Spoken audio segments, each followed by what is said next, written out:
very impressed with him. I'm very impressed with his wife, I must say. She's a beautiful, great woman. And I said you're very lucky. President, does the Prime Minister have to choose a closer relationship with the EU as he is seeking and a good trade relationship with you? Which one should he go for? Well, I think we have just a great relationship. We actually had a good relationship before. We've met a couple of times, and I'm very impressed with him. I'm very impressed with his wife, I must say. She's a beautiful, great woman. And I said you're very lucky. He's very lucky. And we've had a very good relationship. He's worried about Britain potentially undoing some of the benefits of Brexit by seeking a closer tie with the EU, who you said was set up to screw. No, I don't worry about that. I thought, frankly, what they did was the right thing at the time, and I think that'll probably prove out over the centuries. You have a long time to go, but I think I predicted that was going to happen, and it did happen, and it'll work itself out. I think it's already worked itself out. Yes. Can I ask on Chagos, Mr. President?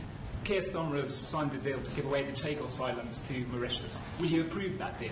Well, we're going to have some discussions about that very soon, and I have a feeling it's going to work out very well. They're talking about a very long-term, powerful lease, a very strong lease, about 140 years, actually. That's a long time.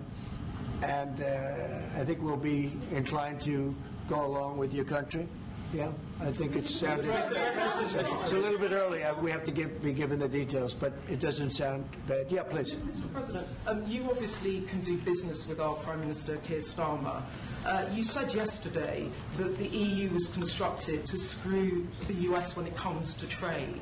What can our Prime Minister say to you to persuade you not to impose tariffs on the United Kingdom? Did I use the word that you said, that bad word? I think so. Well, I think that the EU, I've had problems with the EU because, and we're not talking about, we happen to have a great relationship with you, but we do have problems with the EU because they've tariffed us.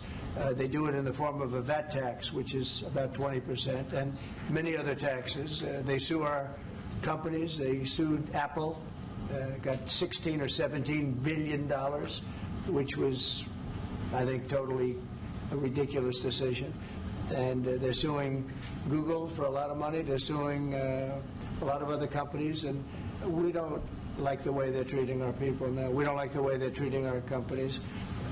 They sell us cars. We don't sell them cars. They don't take our cars. They don't take much of our agriculture. And we have a deficit with them of about $350 billion. So I wouldn't say it's been such a great relationship personally, but other people did because it's politically correct to say that it's been good, but it hasn't been good. And we're going to change that. And we are going to have reciprocal tariffs. We're not going to have tariffs. We're going to have reciprocal. Whatever they charge us, we're going to charge them, which for many years, foolishly, I would have done that, but then all of a sudden we had COVID and we had other things to think about. So it took me a little while to get that on, but we had, in my first 4 years, we had the greatest economy in the history of, I think, the world, but certainly in the history of our country. I think we're going to have that again, but the EU was very, very tough on us from the standpoint of trade. Then you could take it a step further and go into NATO, and that was a very tough situation for us. I mean, that's been a very tough situation because we were paying a disproportionate share, and it wasn't good.